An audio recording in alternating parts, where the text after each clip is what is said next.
nigga kill over a bitch, but let a rat keep his wife. The ability yet to identify, other than whatever was in the wiretaps, any other co-conspirator statements that y'all on the defense maintain are late identified? Your Honor, we maintain that all statements beside the 3 statements provided. And I understand that, and y'all told me that before, but I don't know not the 3 that were identified before, not anything from the wiretaps. Are there others? And if so, what are they? Okay, so the state, I thought that where we left it, and I wasn't even here that day, but I watched the video, that where we left it is that the state has provided hundreds of wiretaps and jail calls and still have not identified statements within those hundreds. So for us on our side to go through the hundreds, guess the statements that the state is going to may use, and then give them that list would take a significantly long time, when what the state could do, because I'm sure they have their case lined up by now, is to give us the statements that they've identified. And then if we have a legal argument against them, we can make that argument.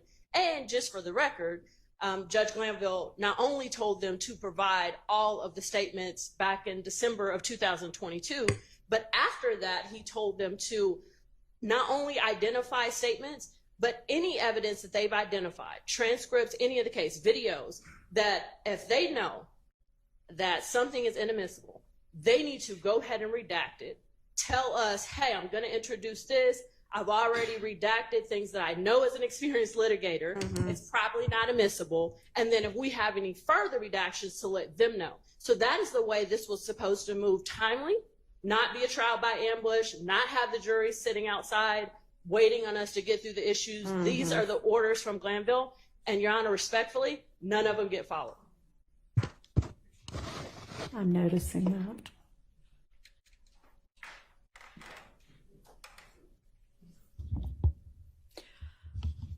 How about, I had asked about the January 10th, The blurb. you, Ms. Love, weren't here at the time, and we wondered if maybe you knew the origin of that. I heard, and I do know the origin of that. So if I'm not mistaken, the court was inquiring, and there was a motion of sorts regarding the date at the top of the picture of Mr. Stillwell looking out of Mr. Williams' condo, contemplating. So that photograph, Ms. Hilton was correct in that Mr. Zachary told the police that he took the photograph a few days earlier or in the latter part of 2014. However, the date on the photograph comes from as it was placed on the social media page, the same way that the date of a posting appears on any Instagram or Twitter or whatever. The date of the posting is under the picture that is posted. So I didn't, unless I misinterpreted what the question was, the answer is that it was screen grabbed from Mr. Stillwell's account, and the date of the posting as shown on his social media page was January 10th, 2015. Okay, well, it didn't, if it's a screen grab, is this the screen grab? I'd have to see the one. Well, it's what's filed in the motion in limine regarding admissibility of social media posts and alleged date of posting that was filed 8/15. If Your Honor would allow, Sure. let's take a look at it. Ms. Percival, can you hand that to her, please? See that little? Oh, so. Hand it back to me. What that is, Your Honor, is that when a person is looking on the social media page and they want to know the date of a posting and they hover, it'll pop up or pop out in that manner. Are you gonna have somebody that is gonna be able to testify to that? We sure are.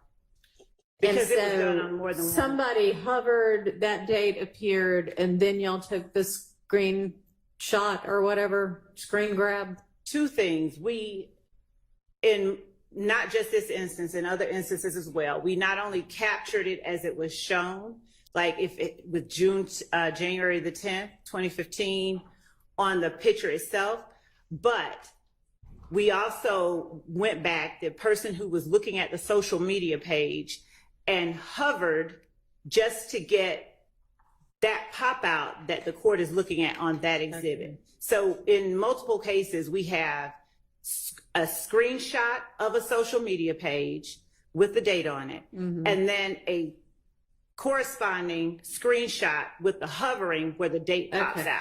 So will you then intend to admit it as, or offer it as, are you going to have both of those things available? Both, yes. I mean, yes, in terms of what we intended to proffer. It would be the screenshot as you look at it, or the screen grab as you look at it. Yes. That has it the way we normally see it, and then also the hover, and then also somebody that is going to be able to say, when we see these dates, we have a reasonable degree of confidence that they actually mean what they say. Yes. And why? We would have the person who first saw it and pulled it from the page, one, talk about what's on the screen grab, what's on the exhibit, and two, what the date means on the exhibit based on their understanding and knowledge of that particular social media platform. And three, we would ask, because I wouldn't see a need to admit both the original posting and the posting where it's popped out. But just as a next layer of confirmation as to the date that it was posted, we would ask, hey, how do you know? And then that person would say, well, you can also hover over the picture or the posting and the date pops out. And if the question becomes, well, did you do that? Yes, here's that exhibit with that pop out date. All right. And is there any objection to, I know this shows like some comments also. Is there objection to that? There is, and in my, as I was preparing an exhibit, we, in accordance with what usually has occurred, is we take out all the extra comments, and my prepared exhibit has that all taken out. So I just wanted to put I didn't want anyone to say I did anything to the one that I was putting in my motion. But can I inquire about that? Because just so the court understands, in this discovery dump 1 to 2, that's where this picture is, to my understanding. I know it's there. It may be other places. And it just says, it's a folder, it says social media, and then there's a bunch of pictures. I don't know at this point, unless I missed it, I don't know who hovered over what picture, who collected this, or anything like that. So I'm just trying to understand who's going to authenticate how this was collected and what date it was and how they hovered over the picture. Have we gotten to the production of that information yet? Your Honor, we have that in, we've turned over, actually they turned over attorney work products. So that information is contained within a report that was authored by, I believe, Mr. Sprinkle in our office.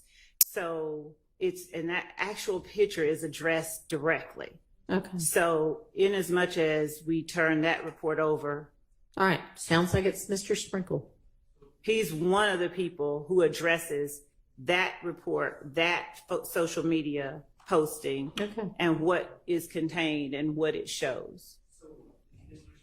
The person who collected this photo and hovered, or is he just making reports saying, I've got a pile of papers that are in a file and one of them happens to be a picture of Mr. Stillwell? The way that we got the photo or knowledge that we should be looking there is from one of the investigators, the gang investigator, Gaither, who was working on the case, looking through social media files.